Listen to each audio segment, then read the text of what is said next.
people will often say, particularly with alcohol and with marijuana, well, and people can actually substitute any drug for this. They'll say, when I'm under the influence of this drug, I'm more creative. I'm less inhibited. I'm more connected. I'm open. I have ideas, flow of ideas, courage. I can talk to members of the opposite sex. I have better sex. You name the list of things that people get. And of course, in the beginning, that's what's happening, because they typically lower our inhibitions. And so inhibitions are the filter that stop me from doing things that may be inappropriate. So we have to look at those inhibitions, because a lot of times people have inhibitions about just being themselves. So I have to look at, people say, well, gosh, I have better sex or I can dance better.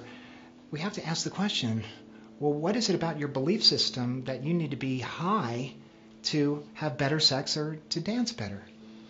And that's where the work is, because when we can not have to use an external drug of some sort to feel great and to dance well and to have better sex and to be creative, when I can tap into those internal resources, that means I have them whenever I want.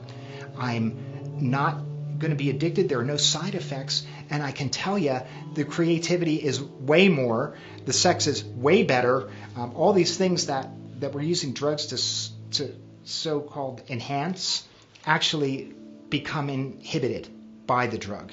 And this is just the way it goes. So you might think you're having better sex. You might be having more anonymous, more sex that you wouldn't have if you were sober. But the question is that better sex? But I can tell you that for me personally, and I haven't used a drug, and I don't even know how long. It's been a long time. I feel like all of those outlets, my creativity. Look, the Sanctuary, I'm part of a team that created one of the most progressive, probably the most progressive treatment center in the world right now. That came from creativity. I can tell you that my physical fitness, I'm 10 years younger than I was 10 years ago. And I believe that I keep getting younger. And so I'm at the top of my game. And I can tell you did that without the use of drugs.